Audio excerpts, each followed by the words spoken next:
Good morning বন্ধুরা, আশা করি সবাই অনেক ভালো আছো, সুস্থ আছো। আমিও খুব ভালো আছি। চলো আজকে আমি তোমাদেরকে আমার বাড়ি থেকে ঘুরিয়ে আনি। ফার্স্টে এটা হচ্ছে আমাদের ব্যালকনি, আর ব্যালকনি থেকে জাস্ট এন্ট্রি নিলেই হচ্ছে আমাদের খোলা বারান্দা। হ্যাঁ, এই বারান্দাটা মোটামুটি অনেকটাই বড় স্পেস আছে।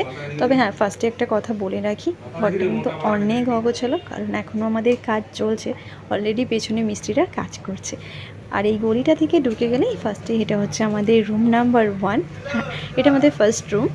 আর দেখতেই পাচ্ছ কত জিনিস চারিদিকে ছড়ানো রয়েছে অগোছালোভাবে, কারণ জিনিসগুলো সরানো হচ্ছে পুরনো বাড়ি থেকে নতুন বাড়িতে শিফট করা হচ্ছে, এগুলো এখনও গোছানো হয়নি।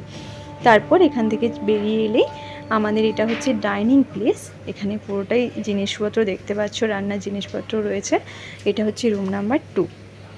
এই রুমটা বেসিক্যালি বাবা মা এখন ইউজ করছে। আর তারপর এই ডাইনিং প্লেসের ওই যে পাশে দরজাটা দেখতে পাচ্ছ, ওটা হচ্ছে আমাদের রান্নাঘরে যাওয়ার জায়গা। এখনও রান্নাঘর হয়নি, পরে হবে। এটা হচ্ছে রুম নাম্বার 3। আর এই রুমটা দেখাতে পারলাম না খুলে, দরজাটা লাগানো ছিল।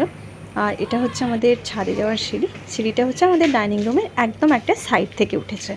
আর সিঁড়ি থেকে উঠে গেলেই ফার্স্টে যেটা দেখতে পাবো সেটা হচ্ছে আমাদের ঠাকুরঘর। হ্যাঁ, যেটাকে অনেকে চিলে কোঠা বলে না, ওটাতেই আমাদের ঠাকুর রাখা হবে। তো ওখানে একটা ঠাকুরঘর করা হয়েছে আপাতত। আর তার পাশেই রয়েছে আমাদের দোতলার রুম। এখন আপাতত একটাই রুম করা হয়েছে, পরে ইন ফিউচারে হয়তো হবে, এখনও সেরকম কোনো প্ল্যানিং নেই। আর তারপরেই রয়েছে আমাদের খোলা ছাদ।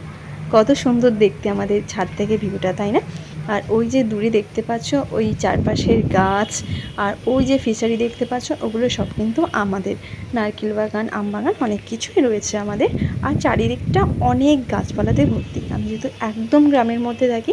আর একটা কথা বন্ধুরা, শহরে আমাদের যতটা গরম লাগে না, আমাদের গরমকালে একটু হলেও কোথাও আমাদের গরমটা কম লাগে। এই দিকটা হচ্ছে আমাদের রাস্তা। এই যে ছাদের অপোজিট সাইডে, এই দিক থেকে আমাদের রাস্তা চলে গেছে। ভালো লাগলে অবশ্যই সাবস্ক্রাইব করে দিও।